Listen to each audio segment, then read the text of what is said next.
here's the power cube connection to the valves. So we've got the power lines from the power cube going into the valves on one side, the left-hand side sitting in the seat. You go around the tractor. On the other side you have the returns. So out of the cylinder valve you have the return lines, 1 and 2. So there's 2 going in, 2 going out. There's on the inlet side, there's also one thing to note is the check valve, the big hexagonal structure. Point to that. So the check valves on the inlet. Okay, below the T. These there. guys? That's the check valve, meaning that if you have one power cube or 2 power cubes running, they're not fighting each other. It's one-way flow valve that it can't back up into the other line. So it keeps it going one direction only. This direction?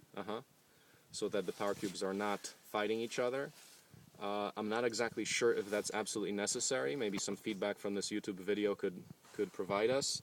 But check valves so that you don't have the 2 power cubes fighting against each other. Fluid flow only one direction. And then on the return line, you've got the return hoses. Only one power cube is connected right now. The other one is being used for the CEB press.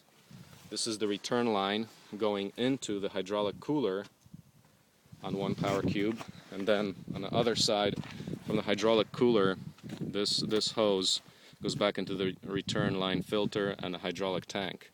Same for the other power cube. And as far as the power out of the power cube, so here you've got the pump, the hydraulic pump, which is this whole little tiny thing drives the entire tractor. That's the outlet going into the wheel control valves. And this is the other outlet on the bottom power cube with the hose connected to it.